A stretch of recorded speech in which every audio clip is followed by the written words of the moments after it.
Abra sua Bíblia comigo em Efésios.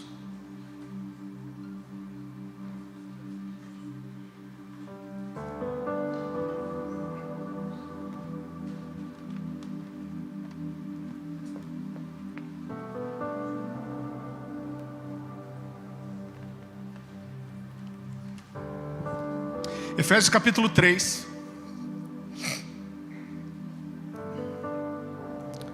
A partir do versículo 1. Esse texto é tão rico, tão precioso. E queridos, antes de eu ler, deixa eu te falar uma coisa. A palavra de Deus, ela é indiscutível quanto ela é preciosa, ela é nosso guia de vida, né, é a nossa regra de fé. Mas existem momentos, a minha responsabilidade como pastor é ensinar vocês dentro das Escrituras em todas as áreas. Mas existem momentos, eu acho que a gente não pode ficar preso a querer que isso sempre seja assim. Existem momentos em que existe uma carga profética naquilo que se libera. E eu acredito que é o que a gente tem nessa noite. Meu coração está queimando por compartilhar isso com você desde a semana passada. E toda vez que eu olho para isso, eu vejo que eu vou compartilhar com vocês, o meu coração queima. E eu acredito que isso é cura para o coração de muitas pessoas. Talvez você nem seja daqui, você esteja só visitando. Mas eu queria que você tivesse uma atenção especial, uma sensibilidade profética para aquilo que a gente vai liberar hoje. Efésios capítulo 3, versículo 1. Por essa razão eu, Paulo, sou prisioneiro de Cristo por amor de vocês, gentios. Repita comigo, gentios. Certamente vocês ouviram falar da responsabilidade imposta a mim em favor de vocês pela graça de Deus. Isso é, o mistério que me foi dado a conhecer por revelação. Repita, revelação. Como já lhes escrevi em poucas palavras, ao lerem isso, vocês poderão entender a minha compreensão do mistério de Cristo. Esse mistério não foi dado a conhecer aos homens de outras gerações, mas agora foi revelado pelo Espírito aos santos, os apóstolos e profetas de Deus, significando que mediante o Evangelho, os gentios são co-herdeiros com Israel, membros do mesmo corpo e coparticipantes das promessas de Cristo Jesus. Desse Evangelho me tornei ministro pelo dom da graça de Deus, a mim concedida pela operação do seu poder. Então olha só, Paulo está falando aqui de uma revelação que foi dada a ele. Ele começa dizendo, olha, o Senhor me deu uma revelação e um mistério foi trazido à luz para mim. Ele está dizendo, olha, algo que outras gerações não entenderam, eu entendi por revelação. E qual revelação é essa? A revelação de que Deus queria alcançar também os gentios e não só os judeus. Então o que ele está querendo dizer é o seguinte, olha, os judeus têm uma história de 4.000 anos. Mas até as outras gerações a gente não entendia, nós não percebíamos que Deus queria um dia salvar toda a terra, Ele queria salvar também os gentios. Então o que Paulo está dizendo é que ele entendia que Deus queria fazer isso nos seus dias e que o seu chamado pessoal estava totalmente ligado àquilo que Deus queria fazer na sua geração. O que Paulo está dizendo é que discernir o tempo, discernir o que Deus estava fazendo, como e onde, o que Deus estava fazendo, fizeram com que Paulo entendesse o seu próprio propósito. Então ele está dizendo, eu estou entendendo que Deus quer fazer algo agora, e eu faço parte disso, e isso faz eu entender o meu propósito, o meu chamado e a minha identidade. E queridos, isso serve para todos nós.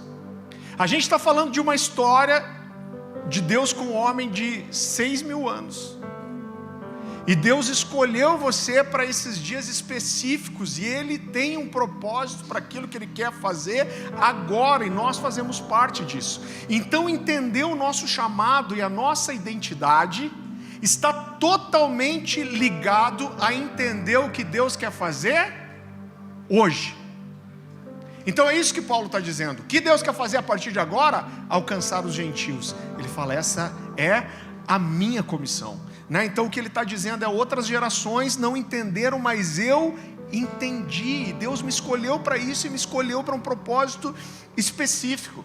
O que Paulo quer dizer com isso é que ele sabia quem ele era, ele sabia qual era a sua identidade espiritual, ele sabia para o que Deus o chamou, ele sabia para o que Deus o escolheu, para aquilo que Deus o capacitou, e ele sabia.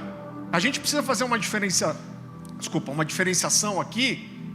Paulo sabia qual era a identidade espiritual dele, mas não só a identidade espiritual que é para todos. Então todos nós somos família de Deus, todos nós somos salvos pelo sangue de Jesus, todos nós somos o corpo de Cristo, mas o que Paulo está falando não é só dessa identidade abrangente, genérica. O que Paulo está dizendo, não só sua identidade como filho de Deus, como cidadão do céu, mas Paulo conhecia as peculiaridades da sua identidade pessoal e do seu chamado pessoal. Paulo sabia quem ele era. Então nós precisamos entender que a busca pelo entendimento e o conhecimento e a compreensão da nossa identidade é uma das coisas mais importantes da nossa vida, para que nós sejamos fiéis àquilo que Deus nos chamou para ser e fazer. Você entende? Entende que eu não estou falando só de salvação, que eu não estou falando só de ser fiel, que eu não estou falando só de ser santo. Lá em Atos capítulo 26, versículo 19, Paulo está chegando no final da vida. Ele sabe que ele estava prestes a morrer, e ele diz assim, ele olha para trás a sua vida e ele diz, eu fui fiel à visão celestial. Ele está querendo dizer, Deus me deu uma visão, e eu estou agora encerrando a minha carreira, eu estou encerrando os meus dias, eu olho para isso, e eu sei que eu fui fiel.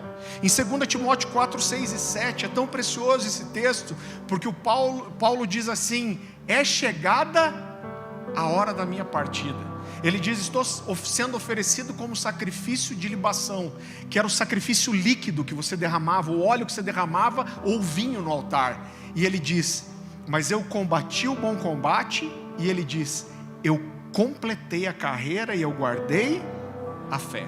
E eu tenho certeza que quando Paulo fala de completar a carreira, Paulo não está falando de uma coisa genérica do tipo, eu completei a carreira porque eu não me desviei e porque eu servi de alguma forma. É claro que não. Paulo está falando de uma carreira, de um trilho, de um caminho específico. E na continuação, Paulo vai dizer assim, quero que você abra comigo lá, Efésios 3, agora a partir do versículo 8.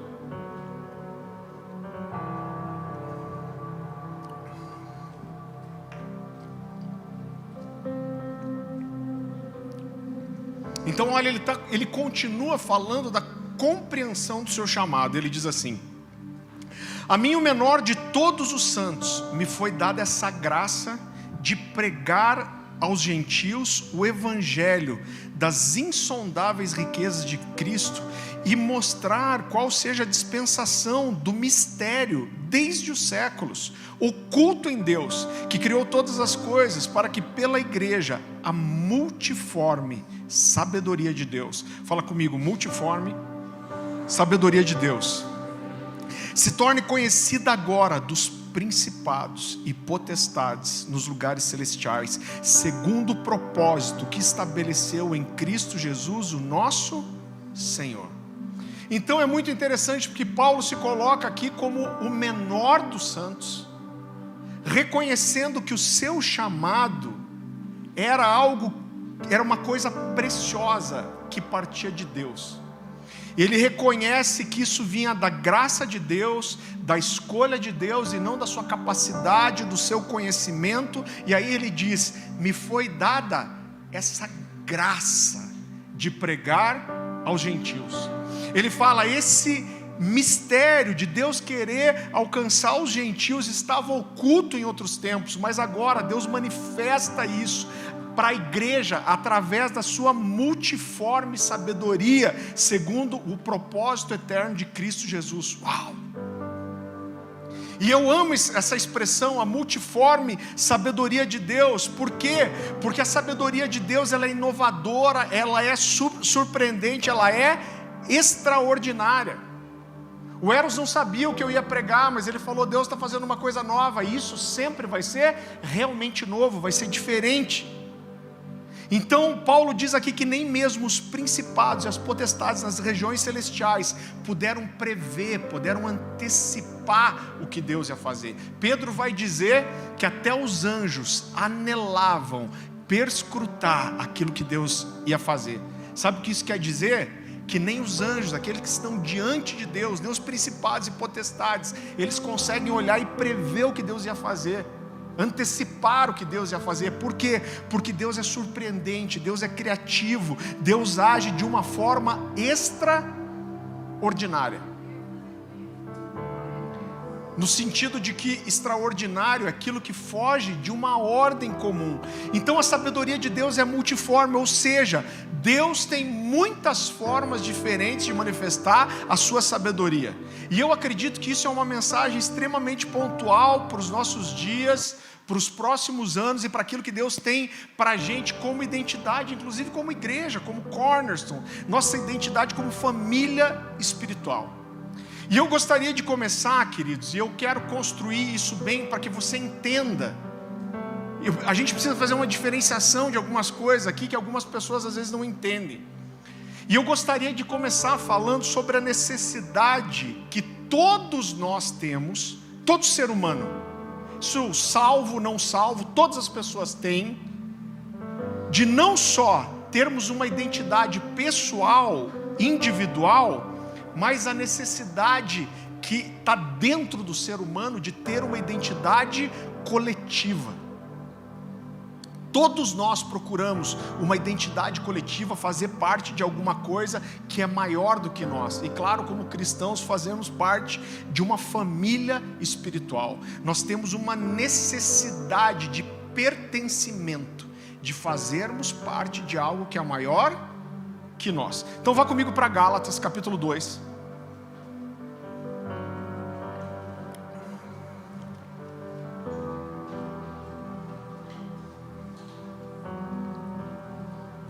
Gálatas capítulo 2, a gente vai ler a partir do versículo 1. Então deixa só eu situar você aqui de algumas coisas. Paulo é levado, depois da sua conversão, ele é levado por Barnabé para Antioquia, 11 anos depois da sua conversão. E aí ele começa a evangelizar com Barnabé, muitas pessoas se convertem em Antioquia, e depois disso eles começam a pregar no meio do mundo gentil, que eram aqueles que não eram judeus. E Paulo vai por várias cidades, irmão. Paulo evangeliza a maior parte do mundo conhecido nos seus dias. Só que ele começa a pregar, então ele chega num lugar onde tinham gentios, ele estabelece igrejas ali, ele estabelece pastores e ele começa a juntar os convertidos. E o que aconteceu depois disso é que judeus que tinham espalhados por tudo quanto é lugar, eles começaram a ir até a igreja. E eles começaram a tentar fazer com que esses cristãos convertidos, na verdade, se tornassem judeus. Eles estão dizendo: olha, o Deus que vocês estão querendo seguir é o Deus meu, é o Deus do povo de Israel, que sou eu. Então vocês querem seguir esse Deus? Então vocês têm que se circuncidar, então vocês têm que guardar o sábado, então vocês não podem comer carne de porco, misericórdia. Então, né?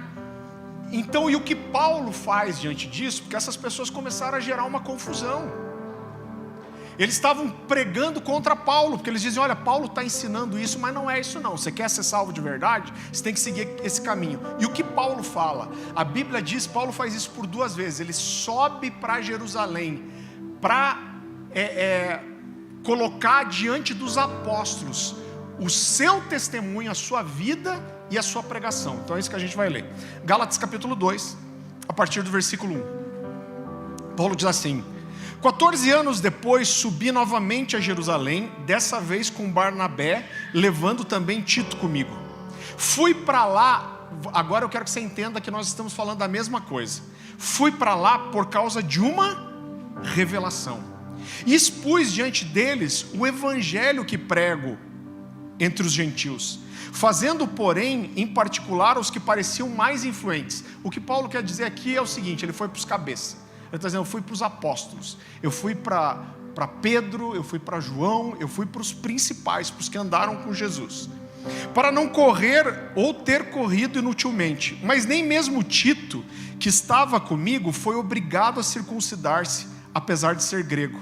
Essa questão foi levantada porque alguns falsos irmãos infiltraram-se em nosso meio para espionar a liberdade que temos em Cristo Jesus e nos reduzir à escravidão. Não nos submetemos a eles nem por um instante, para que a verdade do evangelho permanecesse com vocês. Quanto aos que pareciam influentes, o que eram então não faz diferença para mim. Deus não julga a aparência. Tais homens influentes não me acrescentaram em nada. E Paulo era fino pra cacete. Ao contrário, agora olhe qual é a parte mais importante. Então ele está dizendo, eu submeti a minha vida e a minha doutrina para os apóstolos. E o que ele vai dizer depois é o resultado de submeter. Então ele está dizendo, cara, eu estou aqui, minha vida é essa, e o que eu prego é isso aqui. E o que os apóstolos devolvem para ele é o que a gente vai ler agora. Ao contrário, reconheceram que a mim havia sido confiada a pregação do evangelho aos incircuncisos, os gentios, assim como a Pedro aos circuncisos. Então ele está fazendo uma comparação. Os apóstolos estão dizendo, não, a gente entendeu. Você prega para os gentios e a gente para os judeus. Assim como Pedro tem essa comissão, você tem a sua. Continuando. Pois Deus, que operou por meio de Pedro como apóstolo aos circuncisos, também operou por meu intermédio para com os gentios, reconhecendo a graça que me fora concedida. Tiago, Pedro e João, tidos como colunas, estenderam a mão direita a mim e a Barnabé em sinal de comunhão. Eles concordaram em que devíamos nos dirigir aos gentios e eles aos circuncisos. Então ele está dizendo, depois que a gente colocou tudo isso, eles estenderam a mão para nós, eles estão dizendo, a gente está debaixo da mesma missão, apesar de a gente alcançar os judeus e vocês os gentios. Então, querido, esse texto é tão rico e a gente pode tirar tanta verdade aqui, porque quando a gente olha para Paulo, sem dúvida, depois de Jesus, ele é a figura mais importante do Novo Testamento. Como eu disse, esse homem sozinho, ele evangelizou a maior parte do mundo conhecido nos seus dias. Ele se tornou provavelmente o seguidor mais intenso, mais apaixonado, mais entregue a Jesus nos seus dias. Ele chega a dizer, olha, eu trabalhei mais do que todos os apóstolos. A gente tem duas formas de entender isso. Uma é, se você pegar todos os apóstolos, o que mais trabalhou, eu trabalhei mais que ele. Ou a outra forma é a seguinte, se você juntar tudo que os apóstolos fizeram, eu sozinho fiz mais que eles. Então Paulo, esse cara, ele sozinho, ele escreveu quase metade do Novo Testamento. Eu digo quase metade porque a gente não sabe exatamente quem escreveu Hebreus. E se foi Paulo, como eu acredito que foi, aí ele já escreveu mais da metade do Novo Testamento. Mas mesmo assim, mesmo Paulo sendo o cara, ele submeteu não só a sua doutrina, mas a sua vida e o seu ministério ao julgamento dos apóstolos. Ele mesmo está falando, olha, esses caras não me impressionam, eles não me acrescentaram muita coisa, mas mesmo assim, apesar de tudo que Paulo tinha, apesar de tudo que Paulo construiu, ele não foi rebelde, ele não se tornou um cara avulso, né? um frila do reino, não, eu sou freelancer, né? Então, ele não estava não ligado a ninguém, né? Ele ele não se colocou nesse lugar de não prestar conta a ninguém. Então a Bíblia fala inclusive que essa aqui é a segunda vez que ele sobe, ele leva testemunhas com ele, Barnabé e Tito, para submeter a sua vida, o seu ministério e a sua doutrina. Por quê? Porque Paulo sabia que Jesus começou com aqueles 12 homens. Paulo é muito interessante porque ele tinha a consciência de que o seu ministério era diferente do deles. Mas Paulo começou com quem? Quem foi o homem que levantou Paulo para o ministério? Teve um cara que levantou ele. Quem foi? Barnabé. E Barnabé era discípulo dos apóstolos. Então no começo, no início, depois da sua conversão, quem pega ele pela mão, leva ele para Antioquia, foi Barnabé. Então quando começa a ter divergência, o que ele faz? Ele leva para os apóstolos. Então ele vai às autoridades reconhecidas. Quando Paulo e Barnabé saem para o ministério, como isso acontece? A Bíblia diz que as autoridades se juntaram em Antioquia, impuseram as mãos sobre eles e os enviaram para aquilo que o Espírito os estava chamando. Então Paulo entendia que estava ligado a eles, que isso falava da sua origem, e Paulo ainda reconhecia essa autoridade. Agora, se por um lado a gente entende isso, é claro que por outro lado, a gente entende, querido, que com o tempo, apesar de reconhecer os apóstolos, de reconhecer o que os apóstolos significavam, Paulo acabou formando a sua própria família espiritual.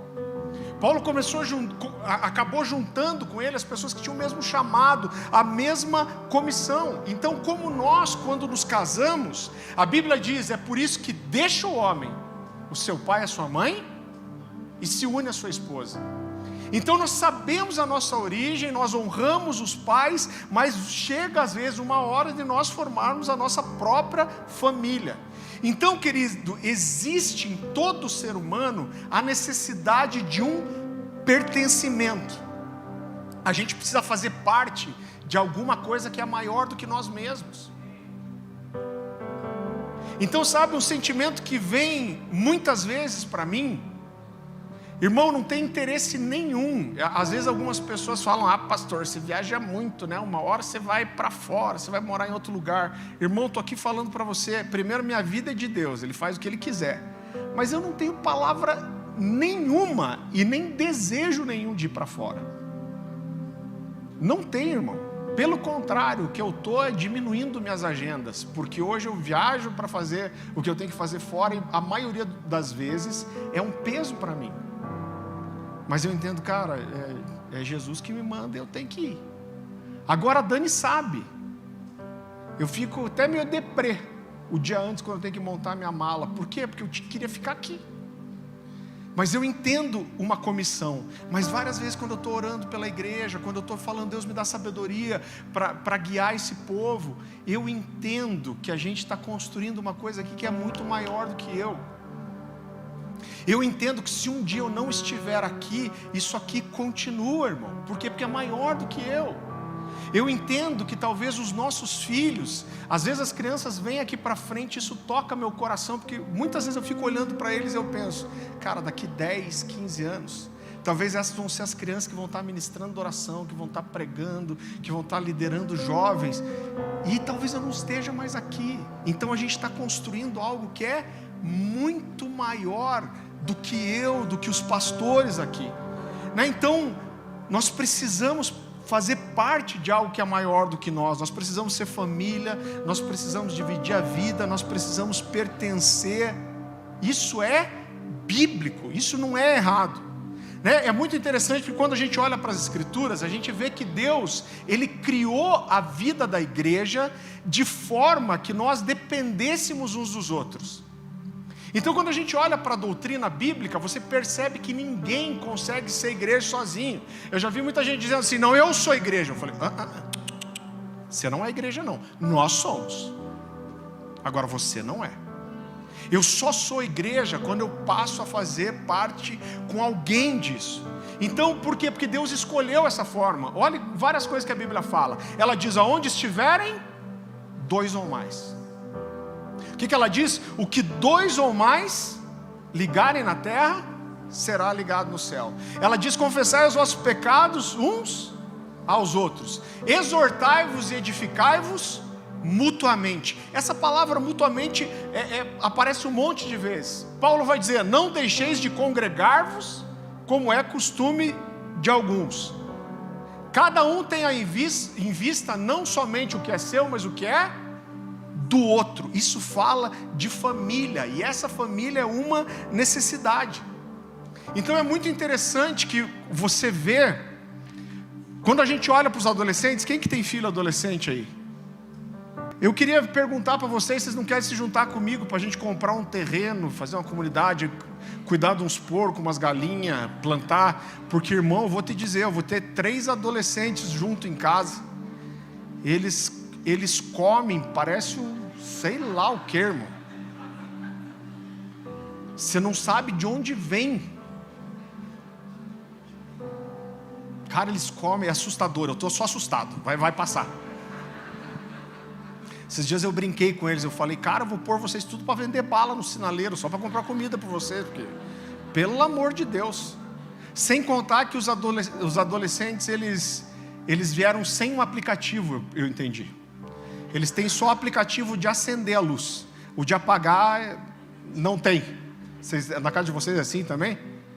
Mas quando você olha para os adolescentes, eles são muito suscetíveis, querido, muito vulneráveis a más influências. Por quê? Porque eles estão desesperados por um senso de pertencimento. Ele vai ser o nerd, ele vai ser o cara que joga tal coisa, ele vai ser o cara do skate, ele vai ser o cara... Me ajuda aí que eu estou meio desatualizado.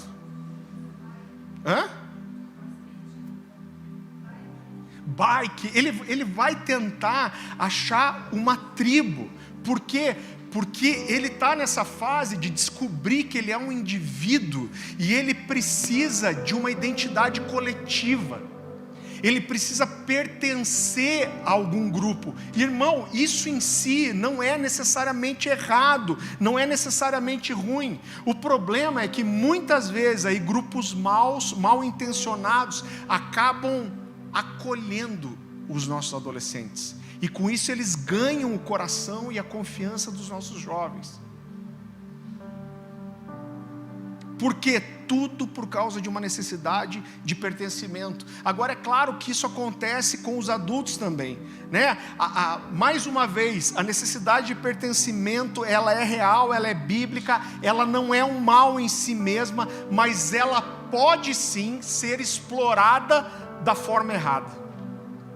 Eu vou dizer para você que uma das coisas mais gratificantes da minha vida, irmão, eu estou envolvido com a vida da igreja desde 13 anos. Com 13 anos eu comecei a participar de ministério de jovens, de adolescentes, de teatro da igreja. Então eu já experimentei muita coisa. Agora nada se compara ao que eu experimento hoje como a vida de família espiritual. Quer pegar alguém, né? Por exemplo, eu vou dar um exemplo aqui, o Michel e a Thaisa, que a gente cuidou antes de se conhecerem, que a gente acompanhou o noivado, que a gente acompanhou o casamento, que a gente acompanhou o desenvolvimento ministerial, que a gente acompanhou o nascimento do bebê agora, vamos apresentar aqui na igreja. Nada é comparável a isso, a ser família espiritual, a dividir a vida. E quando eu olho para isso, eu falo, essa é a minha identidade coletiva, nós somos Cornerstone, nós somos uma família espiritual. Agora entenda, talvez essa seja, eu estou indo agora para a parte mais importante dessa mensagem. Muitas vezes, a nossa necessidade e a nossa busca por uma identidade coletiva, familiar, nessa busca de nos encaixar, vamos falar dos adolescentes? O adolescente começa a andar de skate, ele vai usar roupa de skate, ele vai usar o linguajar de skate, ele vai ver site de skate, ele vai ter aplicativo de skate.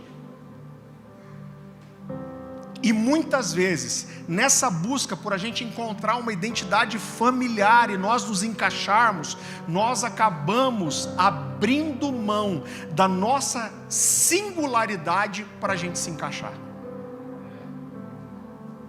Irmão, isso não acontece intencionalmente, mas nós temos uma necessidade de nos encaixarmos e de sermos aceitos por um grupo específico.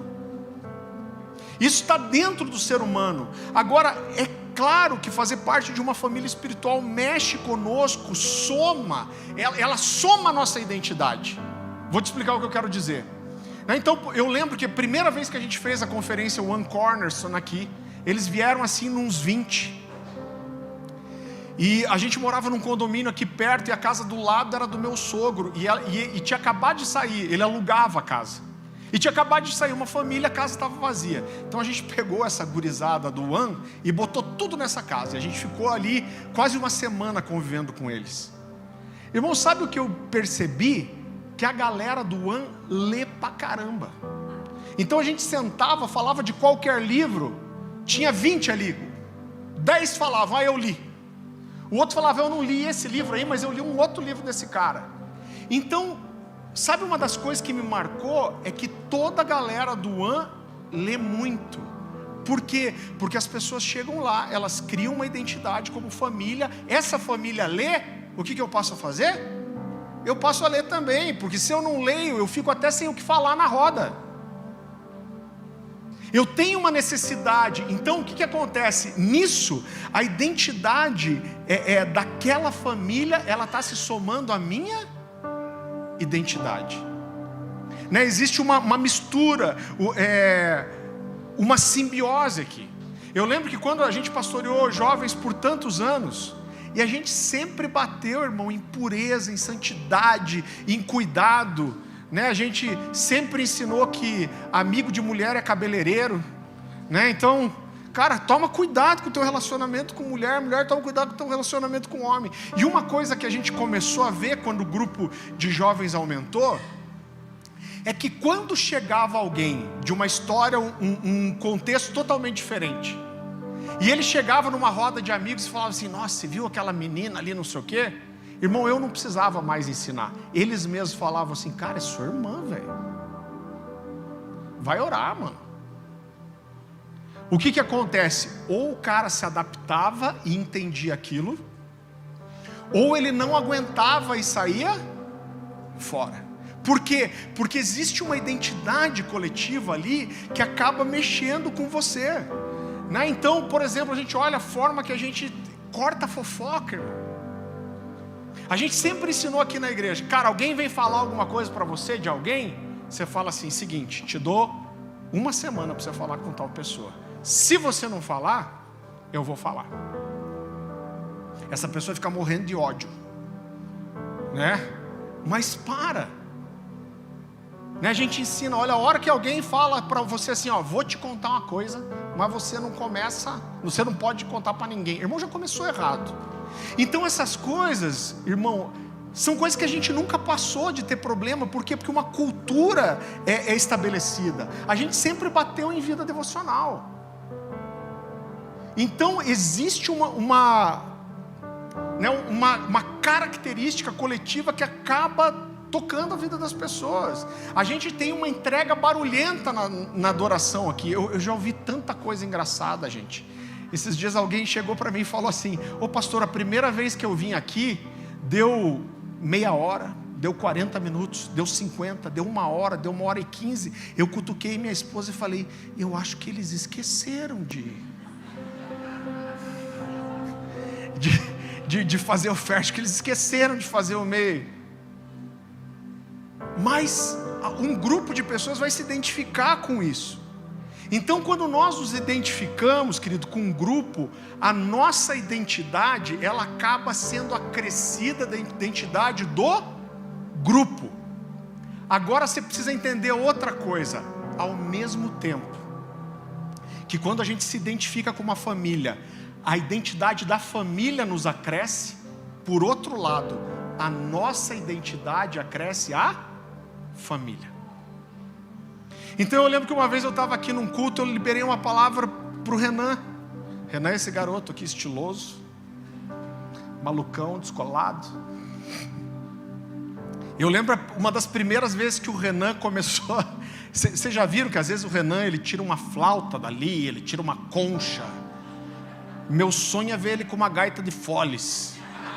Verdade, eu cheguei até a pesquisar já para comprar para lá de presente, eu não achei ainda. Mas a primeira vez que eu estava aqui na adoração chapando, ele tirou uma flauta ali, eu falei, caraca, mano, parece que já vai entrar uns hobbits dançando aqui.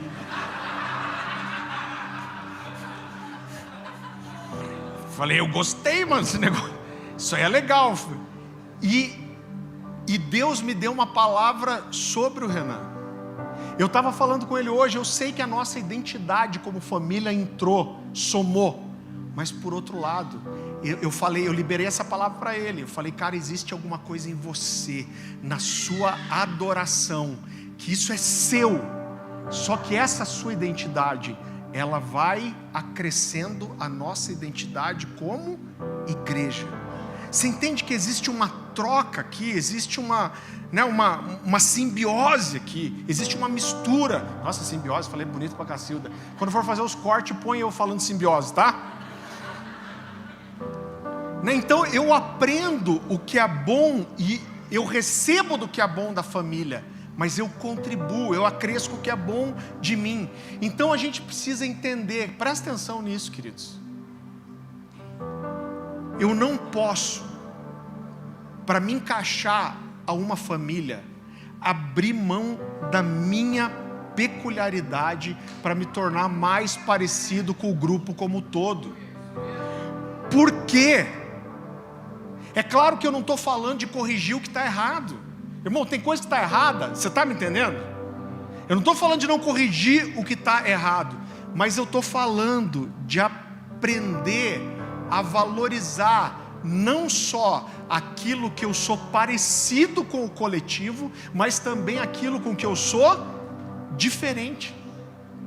Não só com aquilo que eu me identifico, porque precisa ter uma identificação, mas também com aquilo que eu sou é singular e como isso pode contribuir com o todo, irmão. É isso que é família.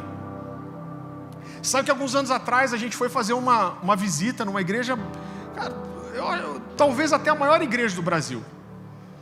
E eles são incríveis, eu não estou falando mal deles, eu estou falando de identidade. O nome da igreja, não estou brincando, só para dar um susto na minha esposa. Eu começo a falar, ela começa a se torcer na cadeira. Então eu lembro que a gente foi, e eu entendo o coração deles, eles querem abençoar o reino. Então eles abrem a igreja, eles mostram todas as áreas de atuação da igreja, e eles mostram como funciona.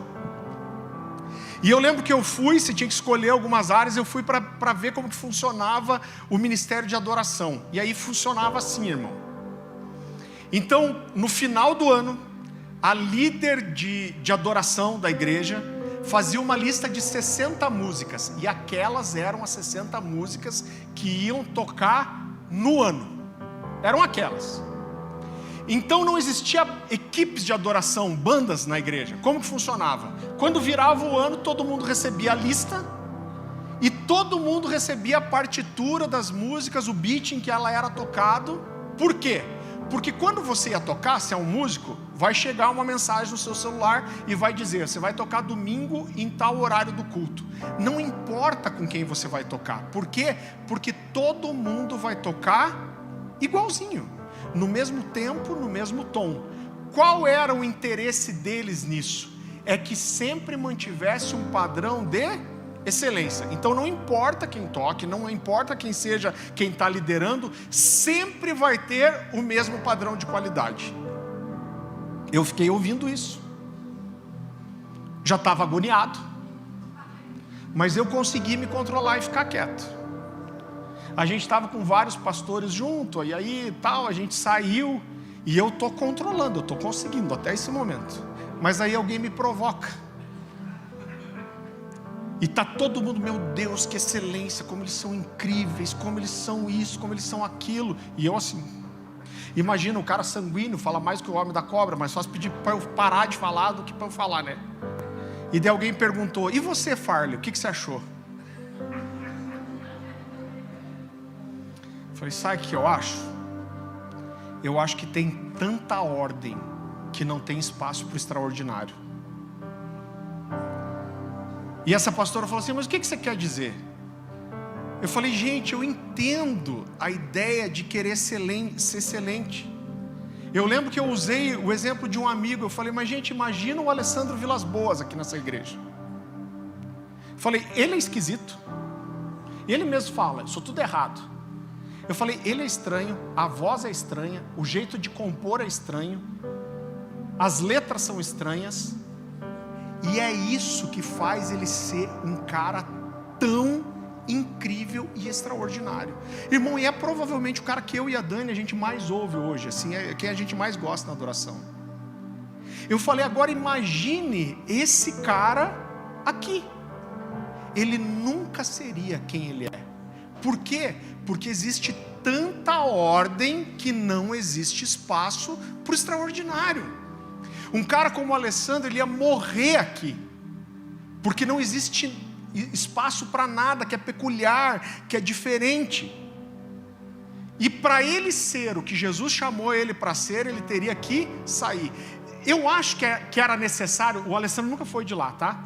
Eu acho que seria necessário, num contexto desse, ele sair. Queridos, não. É claro que depois, no contexto do Alessandro, de onde ele saiu, Deus tinha um propósito nisso, começou o ano e está aí hoje várias igrejas, e tudo que eles são ministerialmente, são assim, ministerialmente nossos mais próximos amigos. Agora eu olho para isso e eu acho que não tinha necessidade. Eu acredito que o Alessandro ele poderia se envolver com o coletivo, mas mesmo assim colocar para fora aquilo que é único, aquilo que faz com que ele seja extraordinário. Agora muitas vezes, querido, a gente tem dificuldade para lidar com isso. É claro que uma igreja, ela tem uma identidade que é coletiva como família espiritual, e eu preciso me encaixar com isso. Então algumas pessoas chegaram para mim já aqui e falaram, pastor, eu não aguento 1 hora de adoração. Para mim 20 minutos já está bom, pastor. Eu falo, querido, eu falei isso para a pessoa, eu falei, cara, olha, essa é uma das nossas principais características. A gente não entende que tem que adorar 1 hora, porque senão Jesus não vem. Mas não é que a gente tem, é que a gente ama fazer isso. Isso é o que a gente é. Agora, se você não se identifica, talvez esse seja um grande sinal de que aqui não é a família que Deus tem para você. E tá tudo bem. Tá tudo bem. O que a gente vai fazer? Vamos tentar ajudar você a achar um lugar que você se identifica. Então, querido, existe uma necessidade de ter uma identificação com a casa. E eu não tenho medo de falar isso para você. Não foram tantas, mas a gente teve algumas famílias que nos procuraram e falaram, pastor, a gente não está conseguindo se identificar. Eu falo, cara, esse para mim parece um dos maiores sinais que talvez não seja o lugar que Deus tem para você. Irmão, eu não consigo imaginar Deus falando para você, olha, vou te colocar num lugar que você não vai gostar, você não vai se encaixar, você não vai se identificar, mas é lá que eu quero você. É muito difícil, a não ser que Deus queira tratar uma coisa muito específica em você por um tempo, mas precisa, querido, ter uma afinidade. O Diego fala uma coisa que eu gosto muito, que ele fala com o time de adoração aqui, ele fala, gente, existe o som da família, então a igreja tem uma característica que é geral. Então, você consegue imaginar alguém sertanejo fazendo a adoração aqui? Levanta as mãos para o alto e faz um coração para Deus, Não dá, né, gente?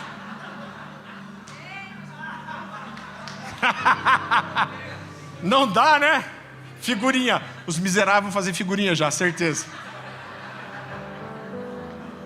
Então assim, irmão, não dá, não encaixa. Então tem um limite. Então o som da casa ele precisa ser maior, mas a gente quer que cada um coloque a sua característica para fora. Então a gente tem uma adoração intensa, mas quando você olha os ministros aqui, eles são todos diferentes, irmão. O Galerani ministrou hoje, eu amo ver ele, e todos os ministros aqui, e eu dou glória a Deus porque eles são diferentes, porque cada um tem a sua característica, e isso é precioso demais. Eu falei, eu vou falar, não vou aguentar, minha mulher não está ali não. Eu lembro que uma vez eu estava falando com o Gregório McNutt, e ele estava contando, cara, passei por um lugar aqui, uma igreja, e cara, tinha uma moça muito ungida lá, adoradora, cara, ela abre a boca e cara, Deus vem. Eu só sentei com ela e falei, porque eu acho que ela imita muito a Ana Paula Valadão. E aí eu sentei com ela e falei, só deixa eu te falar, olha, você é muito ungida, mas só deixa eu te falar uma coisa, não imita a Ana Paula Valadão, porque o mundo não suporta duas Ana Paula Valadão. Esse era o Gregório McNutt. Então, a ideia não é padronizar, é fazer um monte de gente igualzinha. Quando você olha para os meus filhos, irmão, eles são completamente diferentes em alguns aspectos um do outro. E a coisa foi intensificando, tipo videogame. Você vai passando de fase e vai ficando mais intenso. Né? O Caleb é mais tranquilinho, a Nicole já é mais ou menos, e a Louise é a Louise. Esses dias a gente foi para ministrar em Foz, e aí eu dei uma passadinha no Paraguai, né? Comprar um perfuminho, né, irmão? E aí...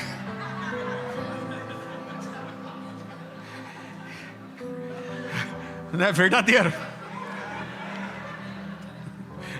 E aí estamos lá, chegamos numa loja lá, e daí tava, né, as vendedoras paraguaias, e uma vendedora tá olhando as crianças lá, fervendo que suco. E aí ela olha e fala assim, eu tenho 3 também. E daí ela olha para mim e fala assim, eles são muito diferentes um do outro. E ela estava me explicando a diferença dos perfumes, da intensidade, da fragrância, de quanto dura. Ela falou assim, eles são muito diferentes um do outro. Eu falei, eu vou te explicar para você entender. Estava assim, Caleb, Nicole e Luísa. Eu falei assim, toalete, parfum e elixir. Ela falou, entendi. Então em vários aspectos, eles são muito diferentes. Agora, quando você olha para eles são os filhos do Farley e da Dani. Apesar de eles terem uma identidade como família, isso não faz com que eles não tenham as suas próprias peculiaridades. Eles são únicos. Então nós temos uma família, nós temos um rio que nós seguimos, mas nós queremos que todos os times de adoração sejam diferentes uns dos outros. Então, irmão, todo mundo aqui que está envolvido com adoração pode testemunhar. Toda vez que a gente vai pôr alguém para liderar, essas pessoas falam assim, pastor, o que você quer que eu toque? Eu falo, cara, sabe o que eu quero que você toque? Eu quero que você toque o que está queimando no seu coração. Eu quero que você seja você. Quais são as músicas que estão ardendo no seu coração agora? Sabe por quê? Porque a melhor coisa que você tem para nos oferecer é oferecer para nós aquilo que você é. Porque apesar de a gente ter um senso de pertencimento, a nossa identidade coletiva não anula a sua identidade pessoal. Você está me entendendo? Vá comigo para Gálatas capítulo 1.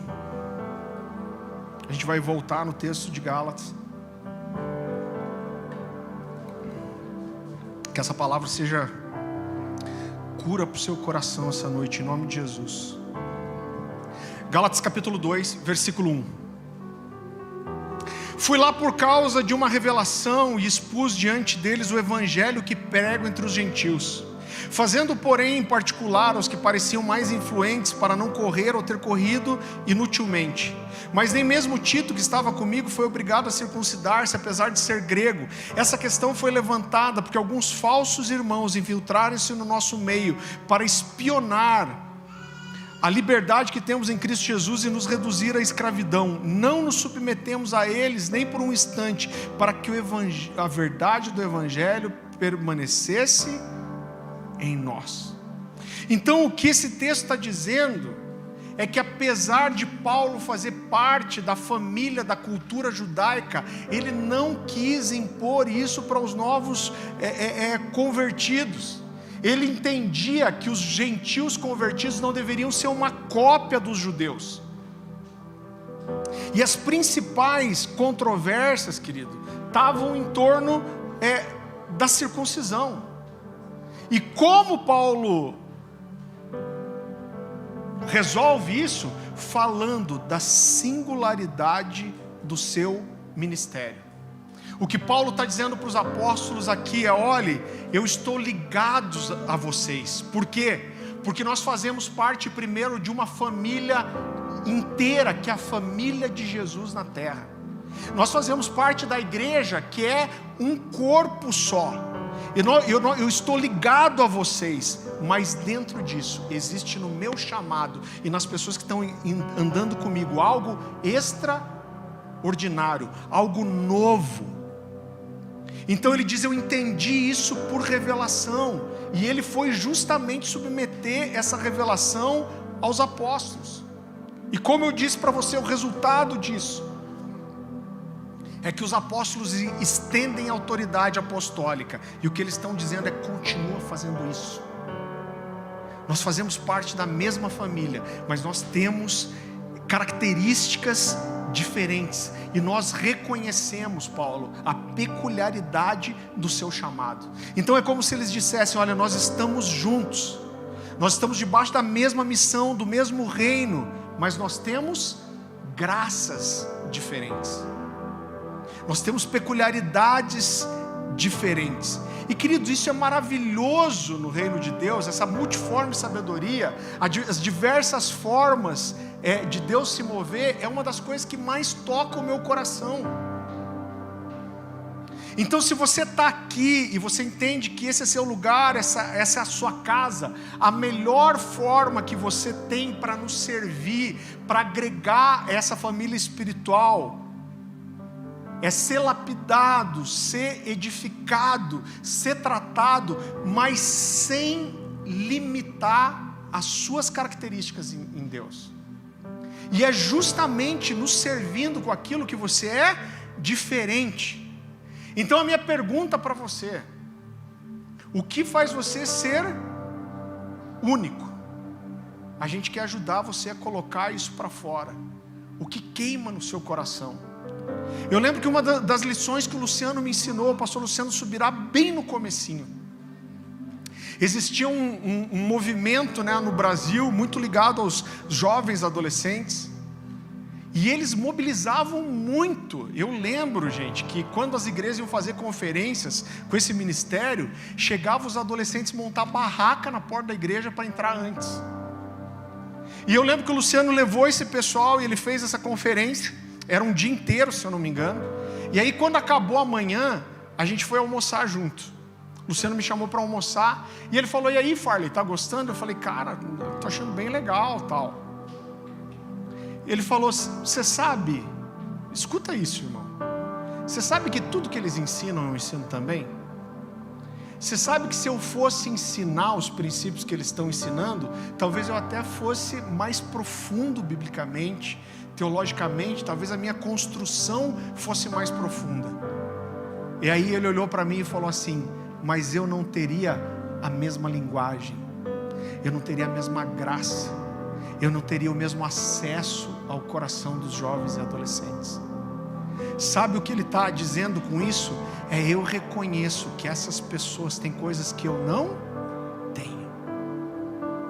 Eu reconheço que eles têm uma graça diferente da minha. Nós seguimos a mesma Bíblia, o mesmo Senhor, nós fazemos parte da mesma igreja de Jesus, mas eles têm uma coisa que eu não tenho. É claro que existem, queridos, níveis distintos de diferença, Então tem coisas que vão fazer com que você não se encaixa. Agora, quando tem uma identificação, o melhor que você pode oferecer para uma casa, uma família espiritual, é aquilo que você tem que os outros não têm. Eu lembro que no final do ano retrasado, acho, eu me reuni com uma igreja que eu dou cobertura aqui em Curitiba, pessoal da comunidade Casa, e aí eles estavam com toda a liderança. Então eu ouvia lá pastores, diáconos e líderes de grupos pequenos. E eu dei uma palavra para a liderança e de repente alguém levantou a mão, e o pessoal faz relatório mesmo, Não fazem relatório de nada, de visitante, de quanto vem. Pastor, quantos visitantes passaram pela sua igreja esse ano? Muitos. Tá, mas quanto? Bastante. E aí um líder levantou a mão e falou assim: pastor, passou aqui pela igreja durante esse ano, eu não lembro quantas pessoas que eram, mas há 200 e não sei quantos visitantes. E desses visitantes, sei lá, só 10 pessoas ficaram. Então a gente está recebendo muita gente, mas a gente não está retendo muita gente. Ele falou: o que você acha que a gente precisa fazer para resolver? E, irmão, vou dizer, essa é a pergunta talvez de 99% das igrejas. Eu vou te dizer o que eu acredito. Eu falei para ele, depende. Eu falei, por que essas pessoas não estão ficando? Elas estão ficando porque elas não foram acolhidas, bem recebidas. Falei, cara, é um problema, vocês têm que resolver isso, o acolhimento que a igreja dá. Nós temos que ser menos curitibano.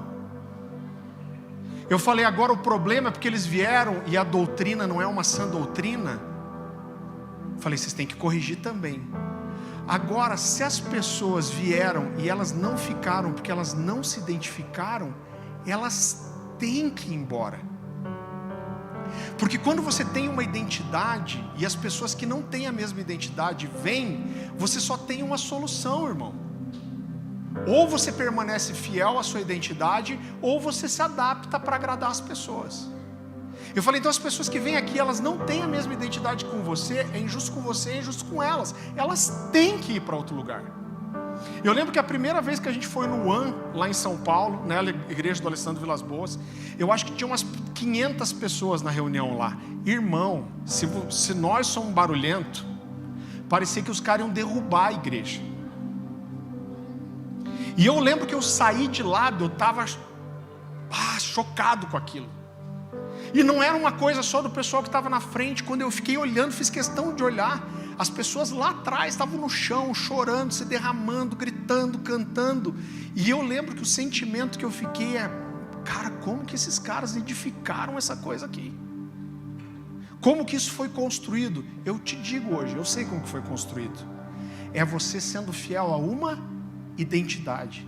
Sabe por quê? Porque para você encontrar 500 que estão queimando do mesmo jeito, provavelmente algumas milhares passaram por ali. Então chega a 50, fica 4. Chega a 30, fica 2. Passa a 100, fica 15. Só que o que acontece? Quando você é fiel a uma identidade, as pessoas que vão ficando, elas vão abraçando uma identidade. E é nisso que você consegue construir uma coisa que é singular. Eu lembro que um dia um pastor de uma grande igreja aqui, não era o pastor sênior, um pastor de uma das maiores igrejas da cidade, me ligou e pediu para conversar comigo. E eu falei, o que será, né, que é? Eu lembro que a gente sentou aqui, ele falou, pastor, eu vim aqui um dia e vocês tinham anunciado que o Danduque ia estar aqui e que a reunião era 8 horas. Ele falou, eu cheguei aqui acho que 7h30, e quando eu desci do carro, eu ouvi adoração lá dentro. Ele falou, vou confessar para você, eu fiquei brabo. Porque eu falei, pô, que sacanagem, os caras anunciaram o culto no horário errado. E agora já estou perdendo o culto, eu não gosto de chegar atrasado. Ele falou, mas quando eu entrei, eu vi que não tinha quase ninguém aqui.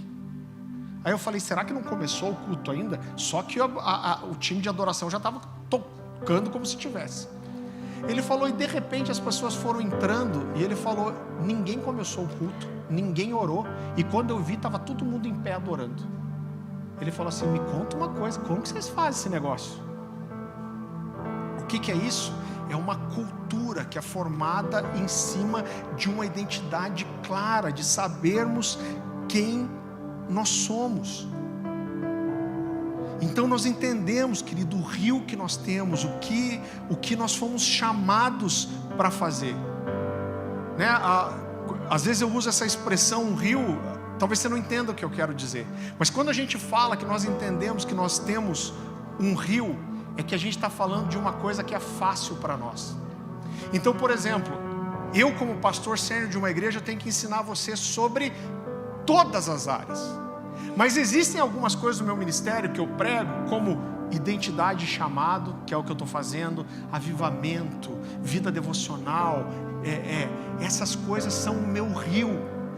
Quando eu estou nesse lugar eu estou confortável, é fácil. Por que a gente fala de um rio? Quem de vocês já desceu o rio Mundiaquara de boia aqui? Mas todo mundo sabe, né, que tem um rio chamado Mundiaquara, tem boia, que é aquele troço preto que parece uma rosquinha que fica dentro do pneu. E como que você desce o rio de boia? Você joga a boia no rio e pula dentro. E depois o que você tem que fazer? Nada. Você só tem que deixar o rio te levar.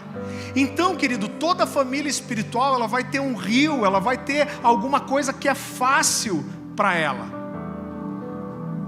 Agora, pregar sobre essas coisas é mais importante do que pregar sobre finanças, sobre liderança? É claro que não é, e nós temos que ensinar você sobre todas as coisas. Mas eu sei o que é o meu rio e o que eu tenho graça, e eu sei o que eu não tenho, e eu preciso da ajuda de outros irmãos. Então é por isso que a gente chama tanta gente para ministrar aqui. Porque nós não temos tudo, nós não temos todo o conhecimento, nós não temos toda a palavra, nós não temos toda a verdade, adivinha? Nunca vamos ter. Mas existe uma multiforme sabedoria de Deus. A Bíblia diz que quem recebe alguém na qualidade de profeta, recebe o galardão de profeta. Sabe o que Deus quer dizer com isso? Que quando você olha para alguém que é diferente de você, e você consegue reconhecer Deus nessa pessoa, e você consegue se maravilhar com a multiforme sabedoria de Deus, e falar, isso é incrível, cara, e eu não tenho isso. Eu quero esse cara abençoando a minha igreja. Isso é um lugar de humildade e de entender uma identidade, porque para entender uma identidade, não é só entender o que eu sou, mas é entender também o que eu não sou. Então eu sei qual é a minha identidade, eu sei a graça que Deus me deu, mas eu sei no que eu não sou bom também, querido, e está tudo bem. Desde que eu entenda que eu preciso de amigos que me ajudem a edificar a igreja como um todo. Você não precisa abrir. 1 de Pedro capítulo 4, versículo 9 e 10 diz assim: sede mutuamente hospitaleiros sem murmuração, servi uns aos outros conforme o dom que recebeu, como bons dispenseiros da multiforme graça de Deus. Agora entenda que ter a convicção da minha identidade, de quem eu sou, me ajuda, querido, a me livrar de uma coisa terrível. E isso que eu vou falar agora, eu acredito que é um dos piores males da igreja nos nossos dias.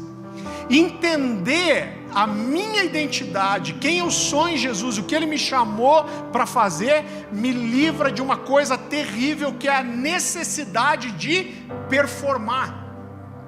É estar livre da necessidade de ter alguns resultados numéricos.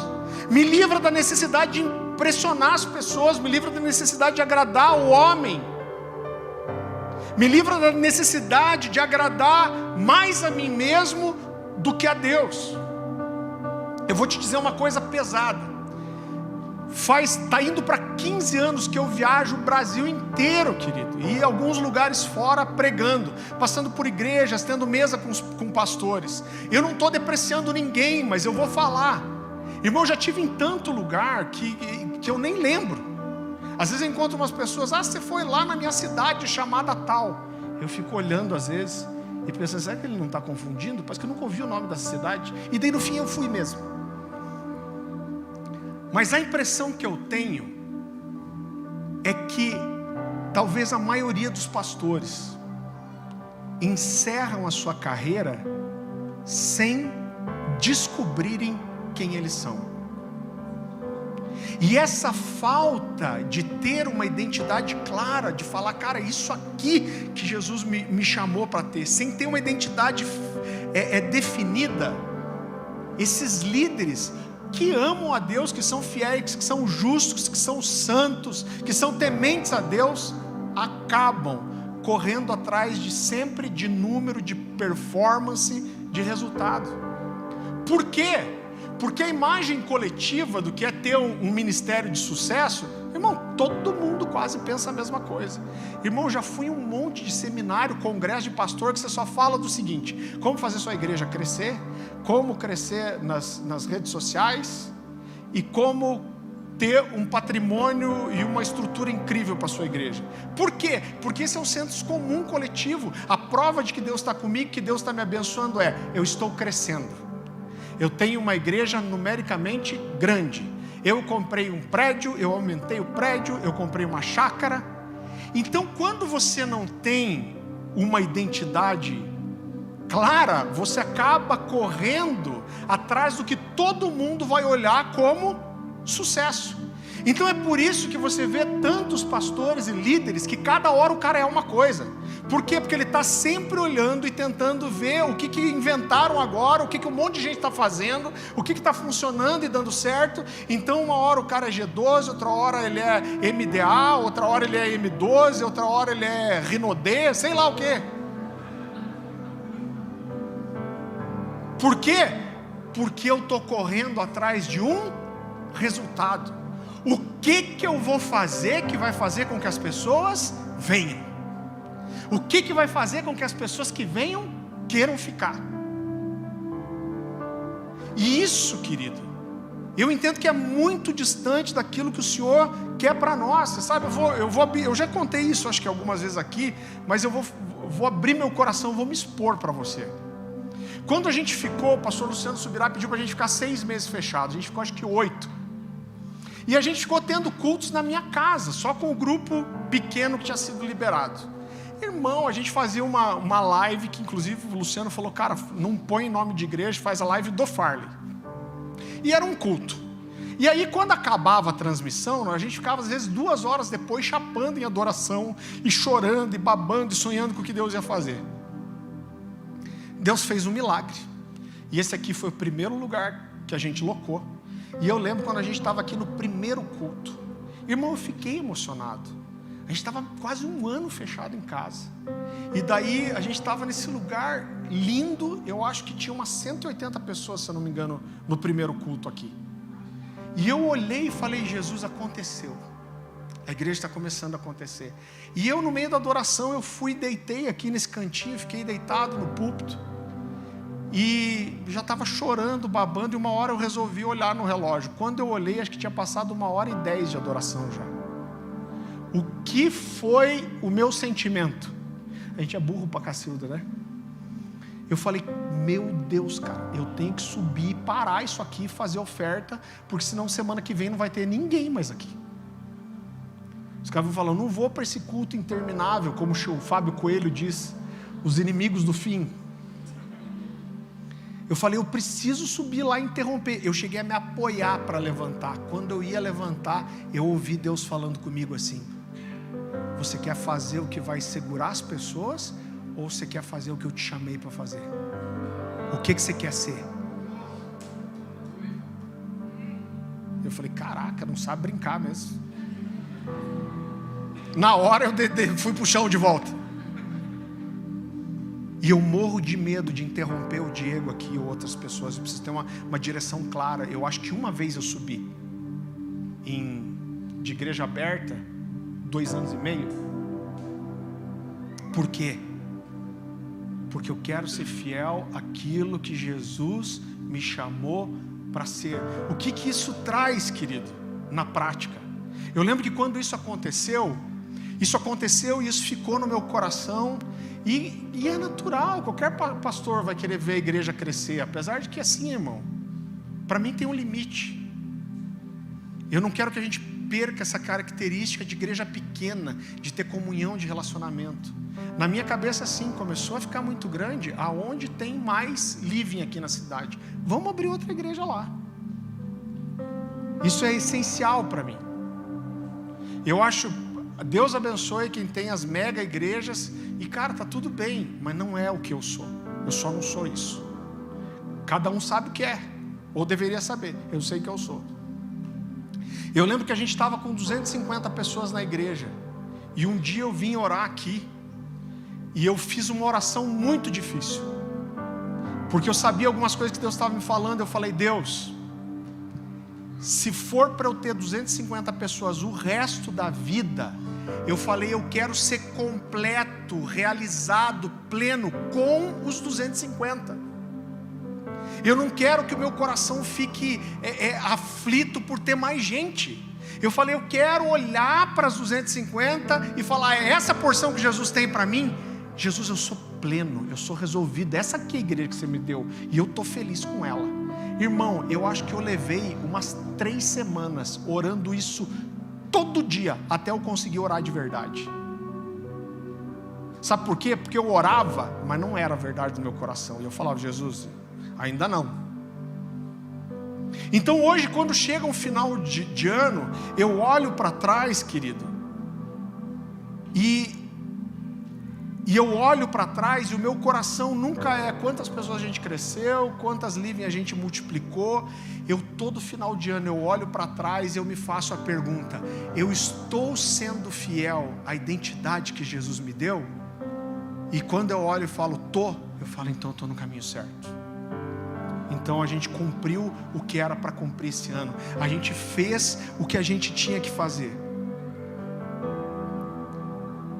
Querido, outra coisa que acontece quando a gente tem uma identidade forte é que isso faz com que muitas pessoas não se identifiquem. E eu tenho que ter essa consciência. Eu vou te dar um exemplo bem bobo aqui. Quem assistiu Vingadores Guerra Infinita? E levanta a mão. Bem alto para eu ver. Caraca, gente, quase todo mundo. Então, assim, o Vingadores Guerra Infinita é um filme que alcança todo mundo. É entretenimento e quase todas as pessoas acham legal. Agora, quem de vocês, quase todo mundo assistiu, quem de vocês pode levantar a mão e dizer, esse é meu filme favorito? Tem alguém? Porque aquilo, ninguém, sabe por quê?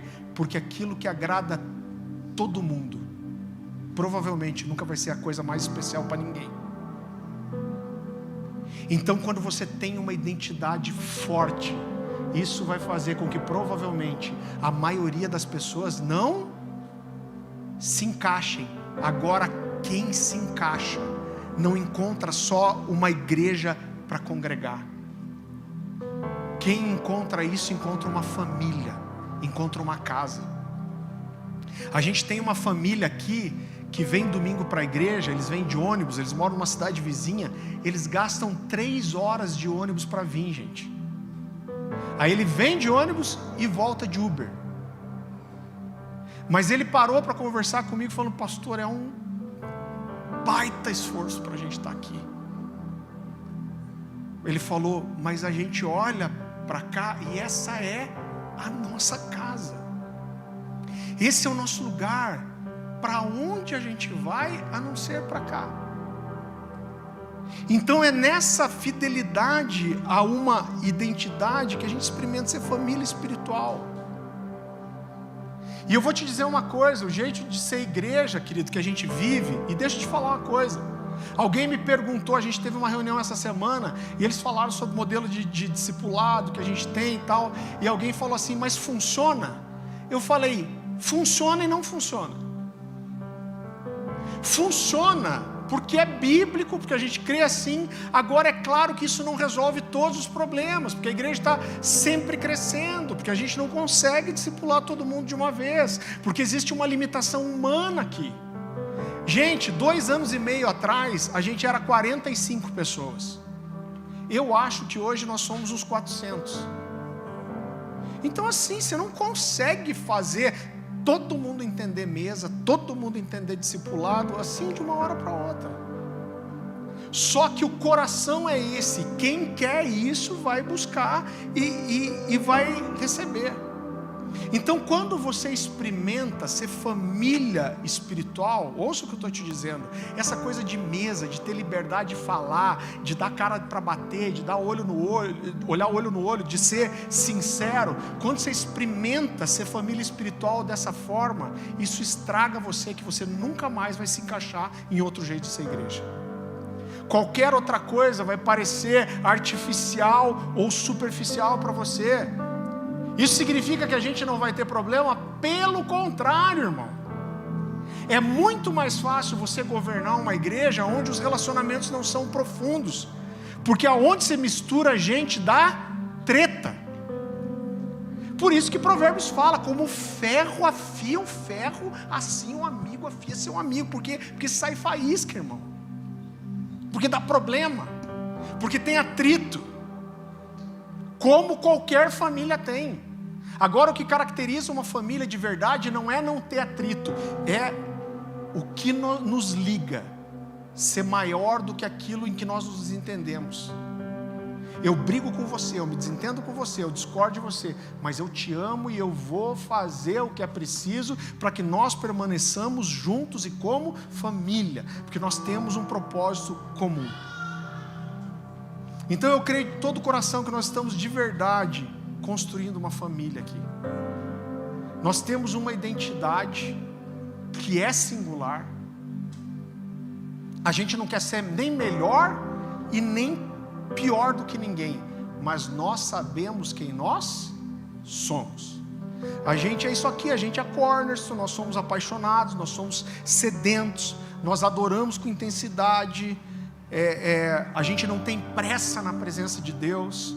Nós amamos a palavra de Deus, nós amamos a glória de Deus, a gente acredita na mesa, a gente entende que a vida da igreja acontece na mesa, a gente olha olho no olho, a gente fala o que tem de errado, nós falamos a verdade, nós resolvemos conflitos, nós reconhecemos os nossos erros e pedimos perdão, nós choramos, nós somos uma família. Não vai servir para um monte de gente? Não tenho dúvida disso. Eu tenho certeza que o tipo de igreja que a gente faz não é uma igreja para crescer rápido, irmão. Porque muita gente não aguenta isso. O cara quer vir aqui bater o cartão, ele não quer envolvimento pessoal. Ele vai ter que sair mesmo, porque ele não vai se encaixar. É claro que a gente não está procurando ser os diferentões. A gente vai ser o diferente pelo diferente. Nós não queremos ser, mais uma vez, nem melhor nem pior do que ninguém, mas nós queremos ser o que Jesus nos chamou para ser, e nós queremos ser livres para isso. Nós estamos abertos para o novo, a gente está aberto para o extraordinário, nós estamos abertos para que Deus faça algo diferente, imprevisível, inesperado no nosso meio. Isso é muito importante para nós. Quando a gente olha para o ministério de Jesus, olha isso. Olha qual que era toda a carga religiosa do Antigo Testamento. Mas Jesus nasceu numa manjedoura, nasceu numa cidadezinha desprezada. O primeiro milagre de Jesus foi num casamento, transformando água em vinho. Jesus falou com pessoas desprezadas, rejeitadas. Jesus ensinou coisas que ninguém nunca tinha ouvido. Jesus cuspiu no barro para curar um cego. Jesus virou as mesas no templo e desceu um chicote. Jesus andou sobre as águas. Jesus entrou em Jerusalém montado num jumentinho. Jesus morreu numa cruz. Jesus ressuscitou e pediu comida. Jesus priorizou a presença dele, a do Espírito. Ele disse: eu preciso ir. Eu sei que vocês me querem aqui, mas eu preciso ir, porque se eu não for, o Espírito não vem. E nesse momento é mais importante ele aqui do que eu. Então a vida e o ministério de Jesus eram imprevisíveis, era imprevisível e livre, querido. O nosso Jesus é assim, você não precisa abrir. João 3, 7-8 diz assim: não fique admirado por eu dizer, vocês precisam nascer de novo. O vento sopra onde quer, você ouve o barulho que ele faz, mas não sabe de onde ele vem e nem para onde ele vai. É assim todo aquele que é nascido do Espírito de Deus. Você sabe que uma das palavras que nós recebemos como igreja aqui, um profeta amigo meu me ligou e ele falou assim: Farley, Deus vai trazer pessoas. Irmão, acho que eu nunca contei tão claro desse jeito isso. Ele falou: Deus tem uma graça em algumas áreas com vocês, e uma dessas graças é a arte. Deus vai mandar para vocês pessoas que não conseguiram desenvolver em lugar nenhum, porque não foram compreendidas, foram rejeitadas. Ele falou: Deus vai mandar pessoas com talentos incríveis, mas que têm problema com a sua homossexualidade e ainda estão no processo de restauração. E aí ele falou para mim assim: sabe o que isso vai fazer? Isso vai mexer com a sua religiosidade. Deus vai quebrar a religiosidade do seu coração, porque você está acostumado a lidar com um jeito específico de pessoas. Mas Deus vai mandar pessoas para você que você não sabe lidar direito, que você não fica seguro para lidar. Mas Deus vai mexer, vai quebrar a sua religiosidade. Sabe o que eu fiz? Eu juntei o presbitério e falei: gente, eu recebi essa palavra.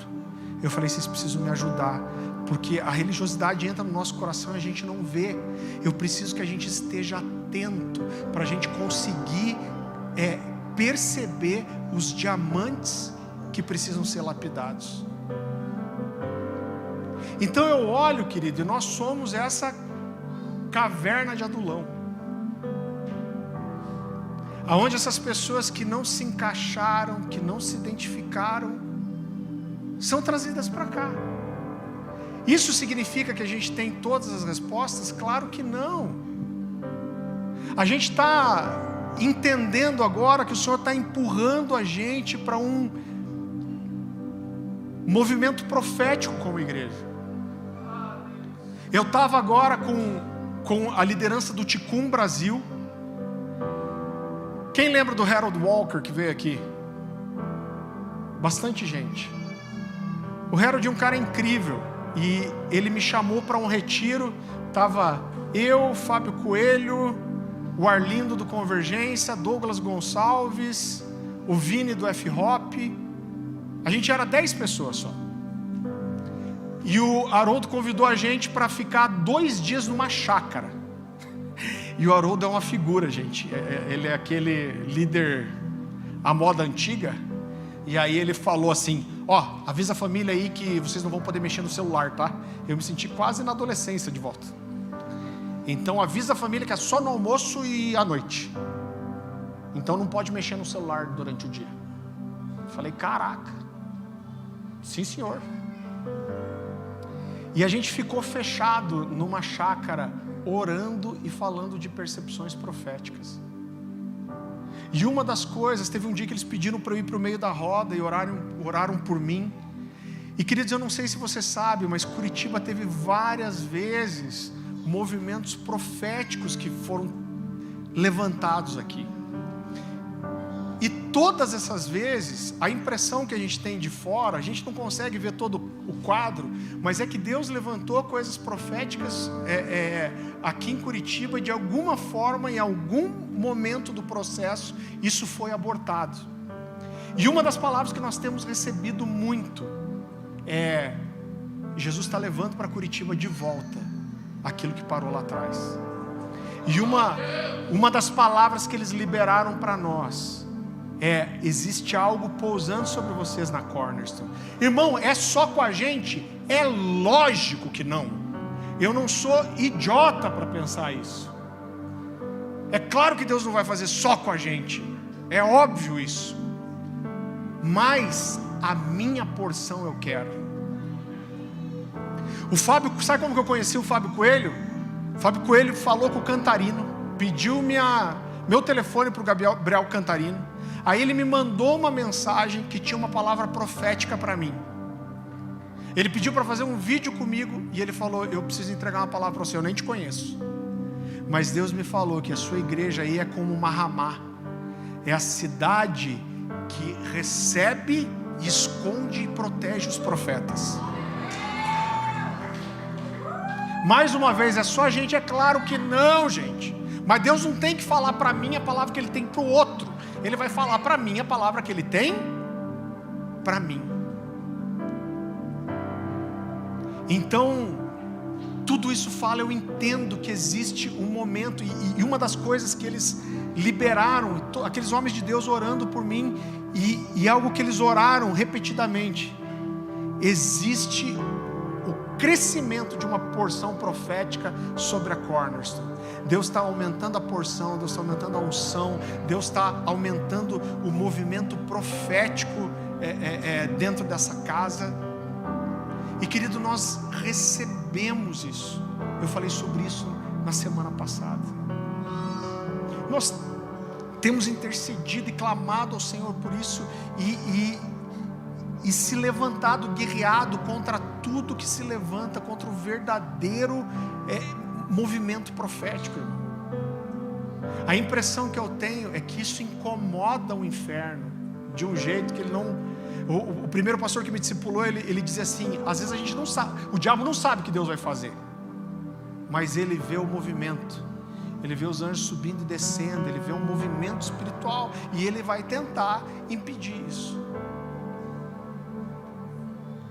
Então, querido, eu acredito que são dias de renovo, de novidade, de imprevisibilidade, dias que Deus vai fazer coisas inesperadas no nosso meio.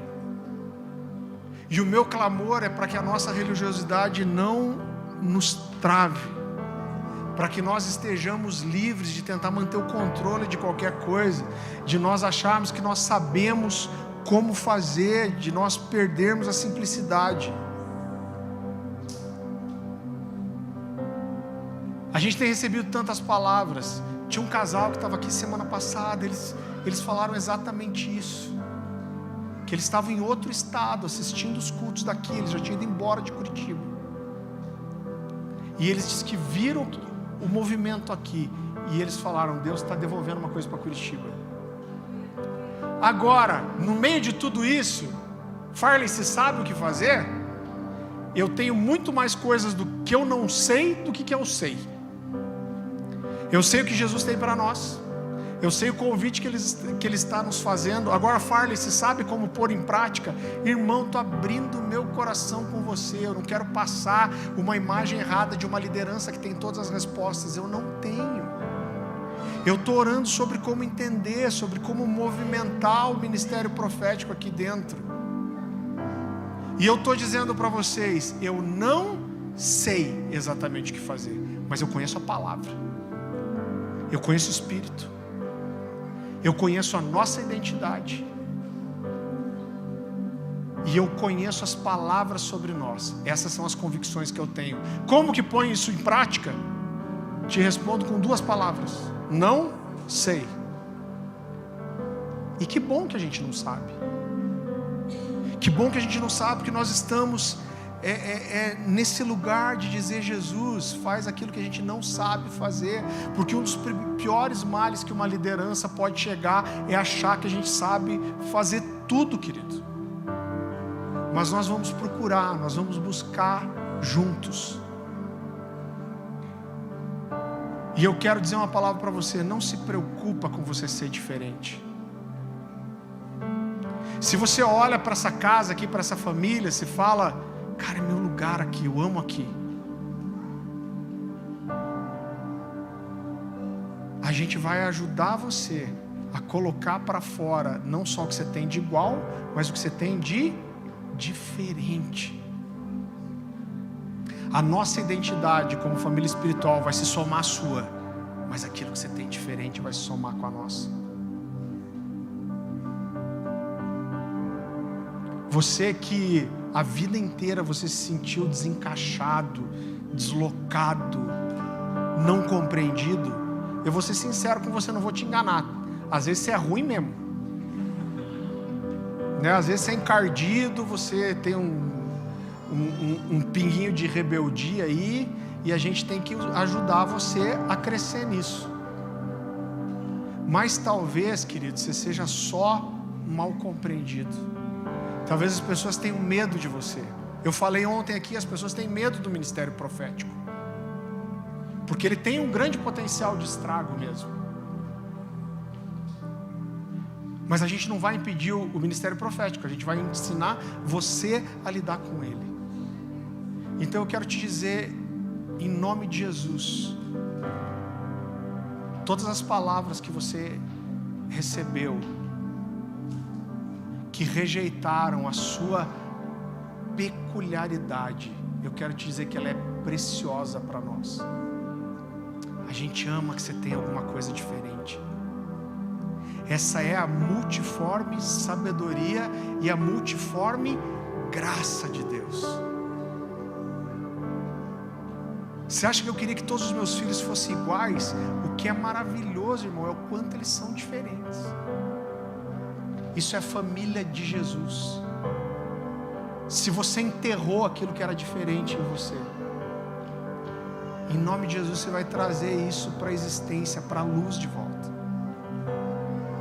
É claro que o fato de às vezes você ser muito diferente, isso exige alinhamento, talvez dê mais trabalho, mas nós estamos dispostos a trabalhar com você. Nós estamos dispostos a te ajudar a entender como que você pega aquilo que é diferente e você serve a família, e como que a família serve você no que você é diferente. Deus não é o Deus de... Como que é quando a gente reproduz tudo igual? Xerox, você copia. Não era exatamente isso, mas... Deus não é um Deus de produção em série. Não existe um rosto igual ao outro. Não existe uma identidade, uma digital igual a outra. Não existe, porque Deus é um Deus do extraordinário. Deus colocou características em você que são só suas, e como isso é precioso, gente. Como isso é especial. Eu quero que você fique livre dessa rejeição do ser diferente.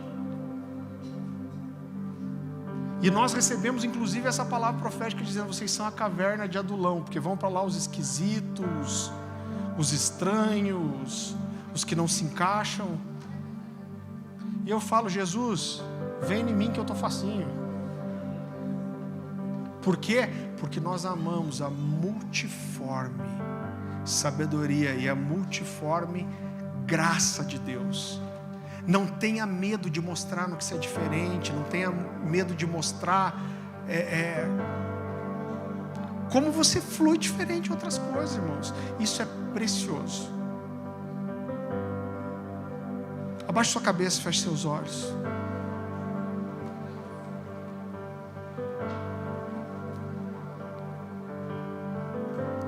Jesus, eu te peço que o Senhor envie teus anjos em nosso favor agora, Senhor, e o Senhor traga um ambiente de cura aqui nessa noite, Jesus. Eu te peço que o Senhor cure o coração dos meus irmãos. É o Senhor que nos faz diferentes, Deus. Quando nós somos diferentes uns dos outros, isso mostra a sua multiforme sabedoria e a sua multiforme graça.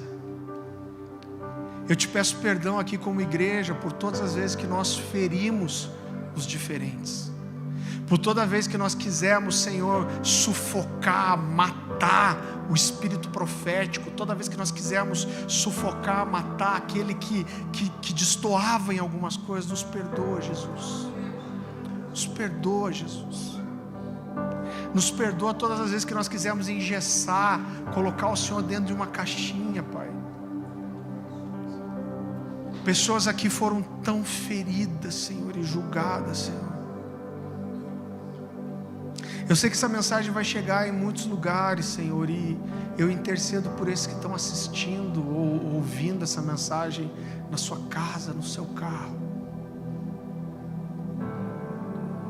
Muitos foram tão feridos, Senhor. Aquilo que deveria ser admirado, Pai, foi desprezado, julgado, foi tratado de forma pejorativa. Mas eu te peço, Senhor, meu Deus, uma noite de liberdade e cura no nosso meio, essa noite, Jesus. Envia teus anjos para que nos toquem aqui. Querido, a gente vai mexer aqui na frente se precisar, mas se você foi incompreendido, ferido, julgado, excluído, por às vezes não se encaixar, por não se adaptar, e isso feriu o seu coração, isso talvez até mudou a sua identidade, sua personalidade. Se você mesmo mudou para tentar se encaixar e você entende que o Senhor está falando com você nessa noite, você precisa resgatar algumas coisas. Se o seu coração foi ferido, desacreditado, eu quero que você venha aqui para frente, que nós vamos orar com você. Os pastores, diáconos vão orar com você. Sai do seu lugar, vem aqui para frente. Você pode ficar em pé, ajoelhar, deitar, fazer o que você quiser, mas coloca diante do Senhor essa palavra, coloca diante do Senhor aquilo que você sofreu, coloca diante do Senhor as palavras doídas que te falaram. Espírito Santo de Deus, Espírito Santo de Deus, eu cancelo todas as palavras de maldição, de acusação contra você, em nome de Jesus. Traz cura ao nosso meio, Jesus. Traz cura ao nosso meio, Jesus. Ah, Jesus. Ah, Jesus. Pastores, diáconos, por favor, me ajudem. Abraça essas pessoas, orem com elas. Espírito Santo de Deus, Senhor, quebra todas as cadeias, Senhor, toda prisão, Senhor, emocional, toda prisão de alma, toda prisão que foi lançada por julgamento, por palavras pejorativas. Nós somos livres, Senhor. Nós somos livres. Nós somos livres. Nós somos livres. Nós somos livres. Nós somos livres. Nós somos livres do Senhor. A sua identidade, as diferenças são presente. São presente. São a manifestação do nosso Deus criativo, inovador, surpreendente. Ah, Jesus! Quebra cadeias essa noite, Senhor. Liberta, cura. Ah, Jesus!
vivas aqui,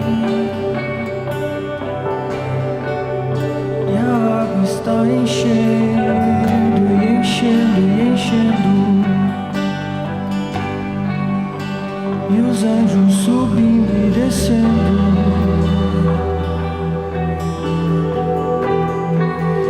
Eu vejo o Filho sarando,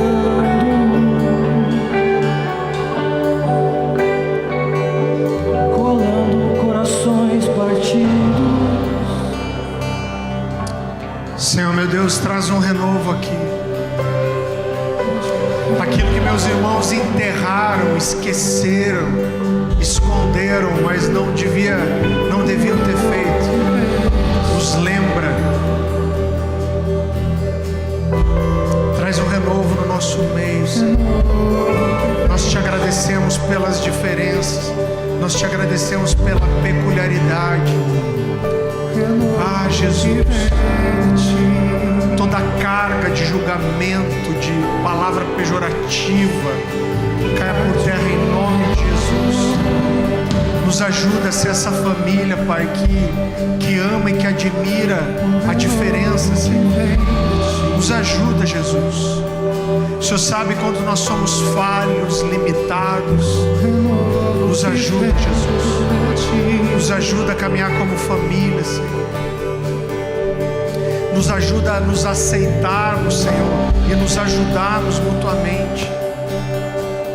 Em nome de Jesus, que toda característica que foi feita pelo Senhor, mas foi embotada, foi encolhida, escondida, traz vida. Rega a terra seca, Jesus. Rega a terra seca, Senhor. Rega a terra seca, Senhor. Rega a terra seca, nos ajuda, Senhor. Nos ajuda a nós, pastores, ao presbitério, a liderança, a saber, Pai, como lidar com o diferente. Nos ajuda, Jesus. Nos ensina, Jesus. Nós precisamos do Senhor. Nós precisamos do Senhor. Nós precisamos, Jesus. Nos ajuda, Jesus. Nos ajuda a olhar não com julgamento, mas com admiração, com respeito, com honra, Senhor.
Tu és digno de tudo.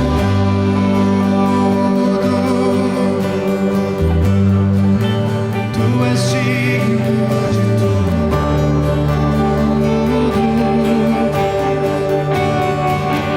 Pois tudo vem de ti. Tudo é para ti. Tua é.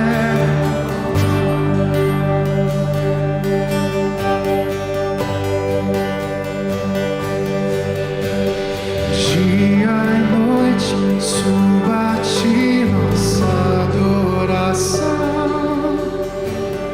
Dia e noite suba a ti nossa adoração. Dia e noite suba a ti nossa adoração.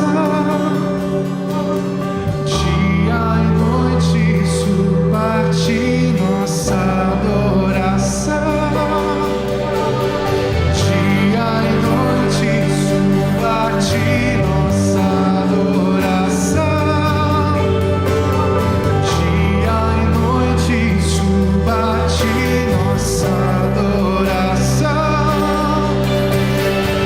Dia e noite suba a ti nossa adoração.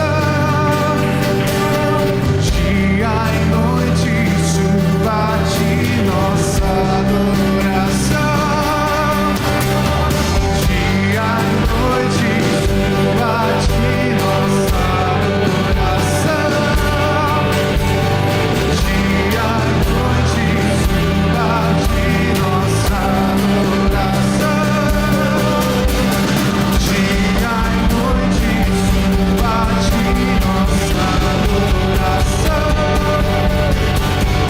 Dia e noite suba a ti nossa adoração. Tu és digno.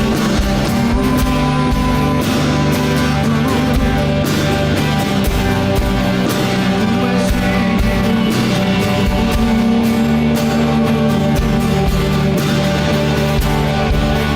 Pois tudo vem de ti. Tudo é para ti. Tua é a glória. Tu és digno.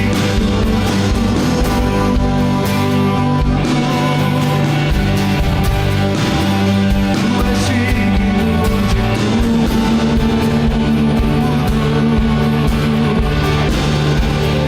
pois tudo vem de ti. Tudo é para ti. Tua é a glória. Senhor Jesus, Espírito Santo de Deus, continua ministrando ao nosso coração, Senhor. Nos leva para esse lugar de cura, de restauração daquilo que foi esquecido. Nos leva para esse lugar de novidade, de liberdade, Senhor. Eu reconheço aqui, Pai, a minha limitação, Senhor, meu Deus, para conseguir cuidar da forma certa de pessoas tão preciosas, Senhor. Mas eu peço a sua ajuda, nos ajude a acertar, nos ajude a ser família, Pai. Nos ajuda a levar, Senhor, os teus para esse lugar de corresponder ao seu chamado profético, ao seu ministério. Eu reconheço a nossa limitação, mas eu te oferto a sinceridade do nosso coração, Pai. Aqui como presbitério, como governo dessa casa, Pai, como liderança, nos ajuda, Jesus. Nós precisamos do Senhor, nós não conseguimos fazer sem o Senhor. Traz cura ao nosso meio, Pai, cuida dos corações que foram feridos, machucados, partidos. Que nós possamos mesmo ser essa caverna de Adulão que pega um monte de gente ferida, endividada, lascada, Senhor, e monta um exército disso, Senhor. nos leva para casa em paz, em segurança. Senhor, meu Deus, que essa revelação do seu amor, a sua paternidade seja viva em nós. Senhor Jesus, que a sua graça se renove sobre nós a cada dia. Espírito Santo, que tenhamos uma comunhão íntima, profunda, verdadeira contigo. Senhor, que aonde nós pisarmos os nossos pés, nós possamos transbordar aquilo que nós temos recebido aqui. Que a gente nunca retenha, nunca guarde só para nós, Senhor. Que sejam dias de os nossos ouvidos espirituais estarem abertos para nós ouvirmos coisas novas do Senhor. Eu vejo que vários irmãos aqui pararam de sonhar, eles têm medo de sonhar com chamado, com ministério. Eu te peço, devolve aquela alegria gostosa de gerar expectativa no Senhor, de sonhar com aquilo que o Senhor vai fazer, Pai. Que esse seja mesmo um ano de muitas coisas novas, Senhor. Que aqui nessa casa, Senhor, ministérios se levantem, lideranças sejam estabelecidas. Ah, Jesus, nós precisamos tanto do Senhor, Jesus. Nós não sabemos fazer, nós precisamos que o Senhor nos conduza, Jesus.